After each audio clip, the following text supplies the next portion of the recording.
En 2017, j'investissais pour ma première fois dans le business d'un Camerounais, c'est-à-dire dans un business où ce n'est pas moi qui entreprends. Et ce business était très alléchant. Le monsieur était le précurseur dans les crypto-monnaies et il avait fait tout un tapage là-dessus. Les crypto-monnaies, c'est le business de l'avenir. Et le monsieur nous proposait, il nous promettait des rentabilités phénoménales et faramineuses. En l'occurrence, il avait créé plusieurs packages. Si vous connaissez un peu l'Yeblimal, c'était pratiquement la même chose, juste que l'Yeblimal était plus structuré que ce monsieur-là qui s'appelait Adamba. Et donc, il y avait un package qui m'intéressait particulièrement. Ce package-là te permettait d'investir 1 400 000 francs pour une rentabilité de 30 millions après 12 mois. C'est-à-dire ça ne laisse personne indifférent lorsque tu entends investir 1 400 000 francs et après 12 mois, tu auras 30 millions. Mes amis. Et vous savez comment ça se passe? Il y avait déjà des personnes qui témoignaient de ce qu'ils avaient déjà investi et ils avaient eu les retours sur investissement. Et même certaines personnes proches même qui avaient investi, puisque lui il avait une formule gaz dans laquelle vous mettez un certain montant d'argent et toutes les semaines on vous faisait un mobile money ou bien MT mobile money. Et donc ce genre de chiffres-là, vous pousse à aller chercher l'argent n'importe où. À aller chercher l'argent n'importe où, mes amis. Surtout lorsque vous êtes profane. À l'époque, j'étais profane. Bon, pas profane, mais je n'avais pas encore la maîtrise que j'ai aujourd'hui. Et donc, j'ai cherché dans cet argent. J'ai pu avoir 1 400 000 que j'ai investi. Et la suite, tout le monde la connaît. Tous ceux qui ont investi chez Adamba la connaissent. La suite, c'est que le monsieur a disparu, les bureaux ont été fermés. Et après, on nous a fait des promesses, les comptes sont bloqués. On ne l'a plus jamais vu. Donc, le monsieur avait disparu. Et cela venait du fait que je venais de traverser un échec cuisant en 2015, lorsque j'avais lancé moi-même mon premier business de production d'eau de Javel. Eau de Javel et détergent liquide. Ma marque, c'était Move. Eau de Javel Move. J'avais vraiment eu un échec terrible. Et en voulant fuir l'échec, parce que vous savez, lorsque vous entreprenez et que c'est vous et que vous échouez, c'est plus douloureux que lorsque vous avez mis votre argent quelque part et que vous n'avez pas eu de retour sur investissement. Parce que lorsque vous échouez, votre cerveau a tendance à vouloir vouloir faire croire que vous êtes moins compétent que ceux qui ont réussi.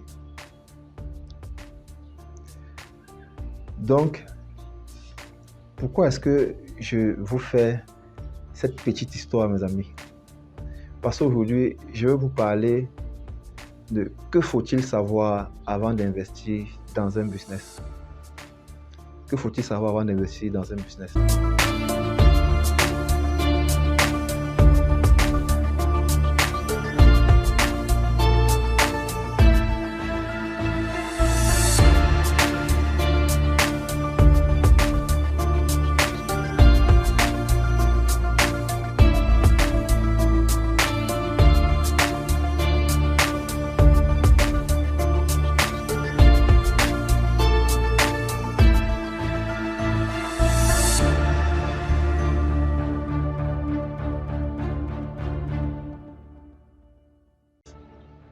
Bonjour les amis et bienvenue dans la chaîne des donneurs de vie au plus pour tous en Afrique. Je suis Constantin Sahalogna, promoteur et chef d'entreprise.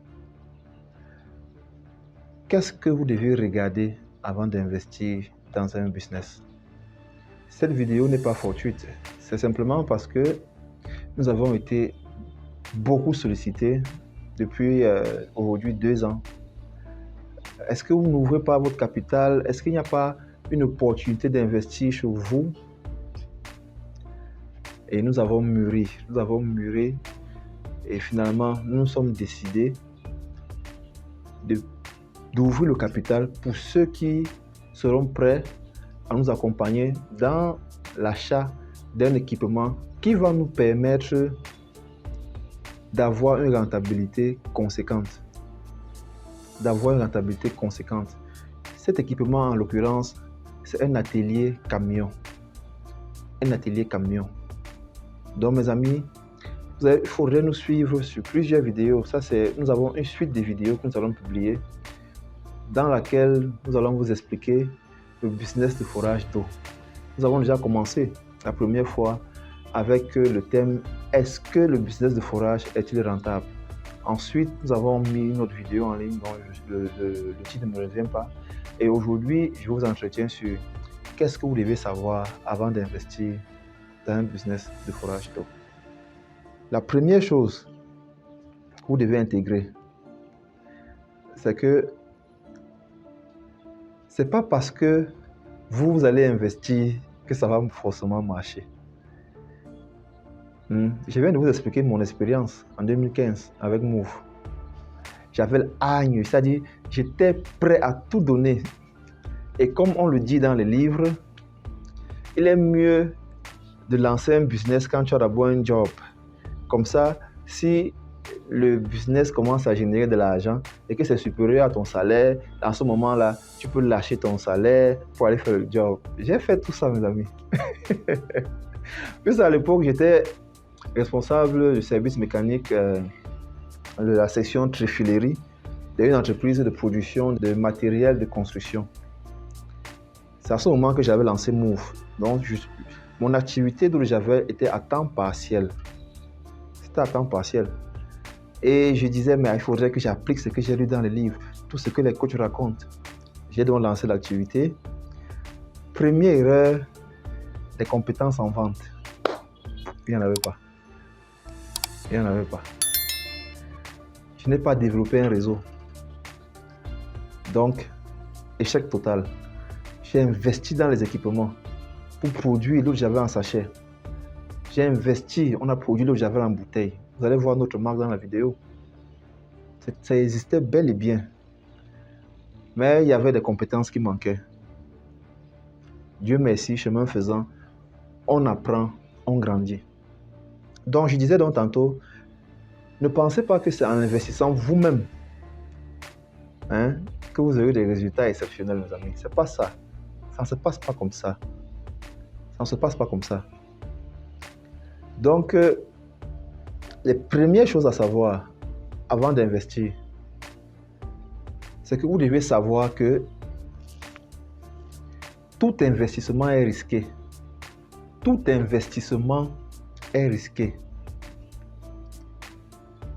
Mettez ça dans votre cerveau. Tout investissement est risqué. Si vous avez les moyens pour diminuer le risque, vous savez, plus pour diminuer le risque, plus cela demande beaucoup d'argent. Je vous donne un exemple.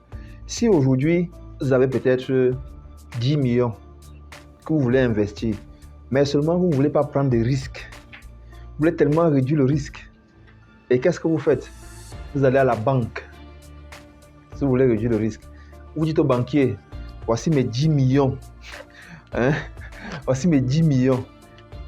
Vraiment, et c'est que vous êtes une grande banque. Je vais déposer mon argent et vous me donnez les intérêts. Là, je parle du cas de l'Afrique, particulièrement au Cameroun. On connaît le taux de rentabilité. Si vous déposez votre argent, ça ne dépasse pas 3%. Ça ne dépasse pas 3% pour une année.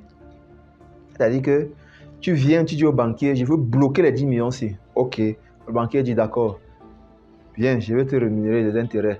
Tu mets 3 millions et tu sais, 3% c'est combien? C'est 30 000 francs. 30 000 francs, 3%.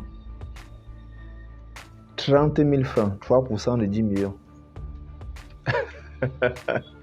Donc, tu donnes au banquier tes 10 millions, tu bloques ça pour 1 an.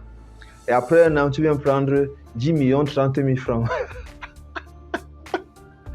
Vous comprenez ça, mes amis? Là, tu as réduit le risque parce que tu as investi dans une grosse banque qui a un nom. Une banque qui a été créée par... C'est une multinationale. Oui, tu as réduit le risque. Mais tu gagnes 3%. Donc, à toi de voir. À toi de voir si tu veux réduire le risque ou bien tu veux gagner de l'argent. Donc, sachez que le retour sur investissement est toujours conséquent au risque qu'on prend. Et il n'y a jamais de risque zéro. Ça, c'est la première des choses à savoir. Vous devez savoir qu'il y a toujours le risque. La deuxième des choses à savoir, c'est qu'il faut investir. La deuxième des choses à savoir, c'est que vous devez investir dans ce que vous êtes prêt à vous investir. N'investissez que dans ce que vous êtes prêt à vous investir. Je vous donne un exemple. Tu es, je ne sais pas, en Allemagne ou bien en Suisse, par exemple, et tu as ta copine qui est là. Ta copine a ouvert on appelle ça, les maisons closes, voilà. Elle a ouvert les maisons closes et elle a besoin que tu lui donnes un peu d'argent pour qu'elle puisse communiquer sur les maisons closes là, afin qu'elle ait plus de clients et elle va te faire un retour sur investissement. Si tu es une chrétienne ou bien, c'est pas, si tu es quelqu'un qui est dans la spiritualité, tu ne vas pas gober ça. Ça ne va pas passer, ça ne va pas passer. Parce que tu n'es pas prêt à mettre ton argent dans les maisons closes, où les femmes sont là pour pouvoir être comme des outils, comme du matériel pour des hommes. Peut-être ta moralité ne te permet pas cela. Donc, n'investis pas dans ce dont tu ne peux pas t'investir. C'est comme un musulman. Si vous demandez à un musulman de venir créer une entreprise pour produire la bière, pour produire le whisky, vous connaissez déjà le résultat. Le résultat sera non. Parce que lui ne peut pas investir dans un business pareil. Parce qu'il ne pourra pas démarcher des clients après.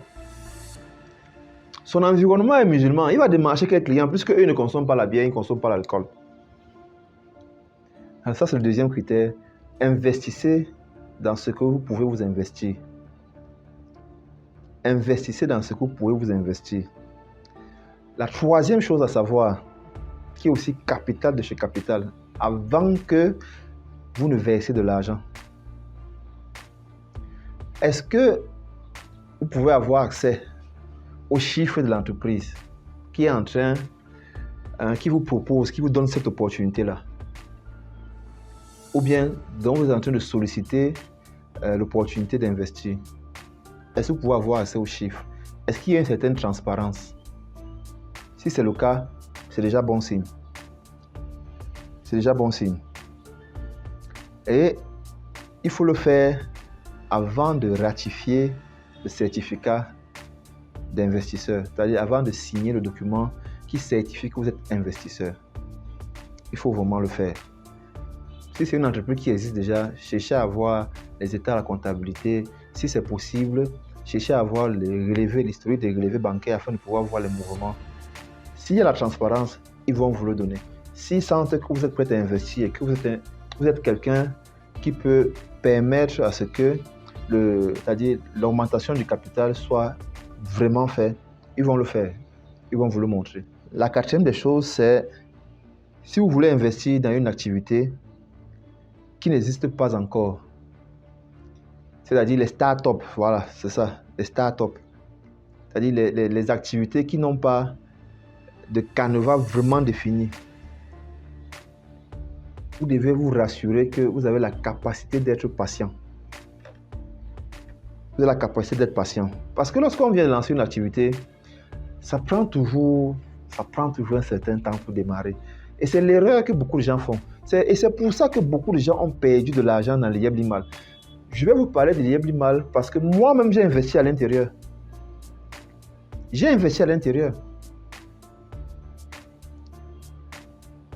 J'ai investi à l'intérieur parce que j'ai une connaissance, un grand frère, qui m'a dit, mais on était ensemble en 2017.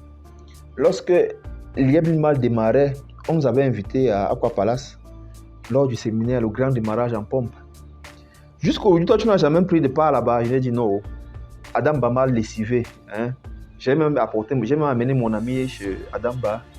Hein, celui chez qui on a investi la première fois. J'ai investi la première fois. Il m'a traité. Il me dit, mais celui-là n'était pas très professionnel. Celui-ci, il est professionnel. Regarde, ça fait 4 ans. Regarde mon immeuble. Regarde ceci. J'ai dit, ah, c'est vrai en plus. Ok, mais seulement, j'avais déjà en esprit un secret que je vais vous révéler. C'est le 10e point. J'avais déjà un secret en esprit que je ne pouvais pas faillir. C'est-à-dire, c'est un principe, c'est comme le principe de la gravité, que tout ce qui monte doit descendre. Tout ce qui monte doit descendre. Donc, c'est un sacerdoce. Le principe là, il est dans mon subconscient.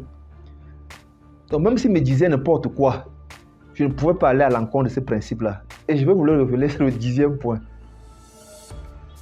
Mais aujourd'hui, on connaît tous la suite avec les Yebli-Mal. Les gens pleurent. Les gens du Canada, c'est pas croyable. C'est incroyable. C'est incroyable. Moi, je n'ai pas voulu faire des vidéos dessus lorsque cela battait son plein. Parce que je suis aussi dans le même bateau. J'ai investi. Mais je ne pleure pas. Parce que j'ai appliqué ce principe. Donc, un autre point, c'est qu'il faut chercher à savoir quelle est l'expérience du promoteur. C'est qui le promoteur? C'est qui le promoteur, mes amis? Quel est son parcours? Quelle est son expérience? Qu'est-ce qu'il a déjà fait? On a vu. C'est comme ça qu'on parle ici au Cameroun. Tu as fait quoi? On a vu. Qu'est-ce qu'il a déjà fait? On a vu. C'est capital de chez capital. Ce n'est pas à négliger. Parce que vous allez donner votre argent à quelqu'un. Vous allez donner votre argent à quelqu'un. Donc, cherchez à savoir qui est le promoteur, quel est son parcours, quelle est son expérience, qu'est-ce qu'il a déjà fait. Et aussi, est-ce qu'il a une communauté? Quelle est la moralité? Quelle est la croissance de l'entreprise avant de vous aventurer à investir votre argent? Un autre point aussi, lorsque j'ai écrit ici, ça ce sont mes notes, les notes que j'ai prises parce que vous savez, il faut toujours, on prépare la vidéo avant de l'enregistrer. Donc, j'ai dit, ne jouez pas au Njambo avec votre argent. Oui, les gens jouent au Njambo avec l'argent. Les gens jouent au Njambo avec l'argent. Quelqu'un vient te voir, c'est ce que j'ai fait en 2017, j'ai joué au Njambo. Quelqu'un me demande d'investir 1 400 000 francs pour 30 millions après 12 mois. Oh. C'est-à-dire, le cerveau ne peut pas rester tranquille, mes amis. 1 400 000 pour 30 millions, il dit qu'il fait le trading. Tu ne sais pas s'il fait vraiment le trading. Tu n'as aucune idée sur la rentabilité, quelle est la croissance du trading, le trading des crypto-monnaies. Les gros mots en 2017, c'était des gros mots. Le trading des crypto-monnaies. Donc, mes amis, là, j'ai joué au Njambo avec mon argent. Et le pire dans ça, c'est que j'ai amené un ami dedans.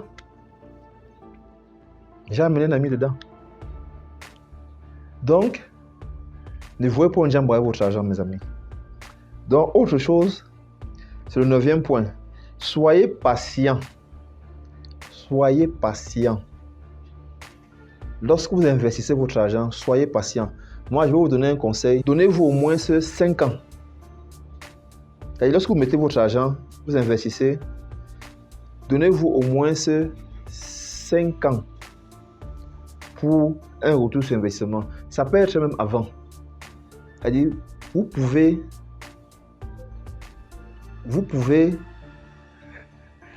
gagner de l'argent même avant les 5 ans.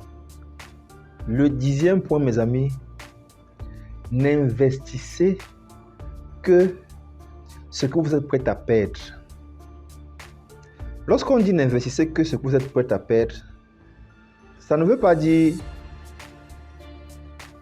que, ça ne veut pas dire que vous n'aimez pas l'argent en fait. C'est pas comme si vous voulez jeter l'argent, non. Ça veut dire en fait, je vous donne un exemple. Vous savez, l'argent n'a pas la même valeur pour tout le monde.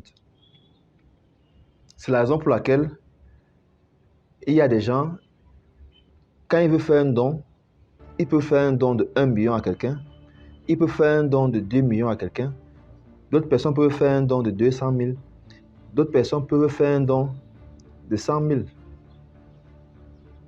Donc, l'argent n'a pas la même valeur.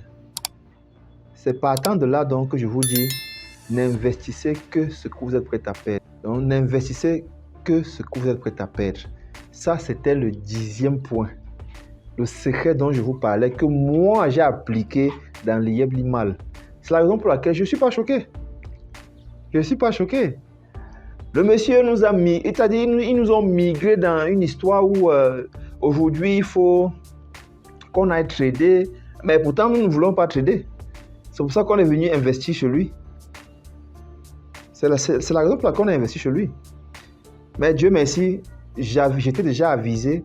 Je n'ai investi que ce que je suis prêt à perdre. Donc, par conséquent, moi, ça ne me gêne pas. Je continue à mener mon train de vie normal. Je continue à vivre normalement. Et je n'ai pas d'impact, vraiment. Donc ça, c'est le 10e point, mes amis. Aujourd'hui, j'ai voulu enregistrer cette vidéo sur que devez-vous savoir avant d'investir, afin de pouvoir élucider tous ceux qui nous écrivent, tous ceux qui nous contactent, pour savoir si il y a une ouverture de capital ou bien est-ce qu'il est possible qu'ils investissent aussi. Est-ce qu'il est possible qu'ils investissent avec nous? Donc maintenant, vous le savez, vous allez investir avec nous. Vous pouvez investir avec nous. C'est une opportunité que nous vous offrons. Nous avons donc créé pour cela une plateforme. Une plateforme invest.opoutos.com. Donc précédé de www.invest.opoutos.com. Vous avez cette plateforme-là, vous aurez toutes les informations, vous aurez la présentation de Opoutos, en fait du groupe Lozac, et vous aurez le plan d'affaires, le résumé du plan d'affaires. Voilà mes amis.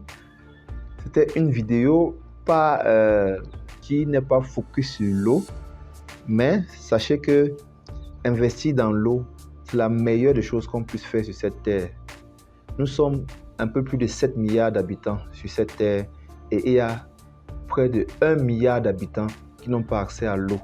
Donc, si vous voulez investir où ça compte, où vous allez changer la vie des gens, où vous allez améliorer considérablement la vie des gens en leur donnant la source de vie qui est l'eau, allez sur cette plateforme-là, mes amis, et prenez vos parts. Voilà, c'est ce que je voulais partager avec vous aujourd'hui. La prochaine vidéo, vous serez encore édifiés, mes amis, sur les opportunités et sur des conseils afin que vous puissiez améliorer votre vie, afin que vous puissiez chasser l'ignorance et diminuer la souffrance de votre famille en augmentant leur niveau de bonheur, mes amis. C'était Constantin Sarr. Je vous souhaite une excellente journée ou bien une excellente nuit selon l'heure à laquelle vous visionnez et à la prochaine vidéo. Ciao, ciao.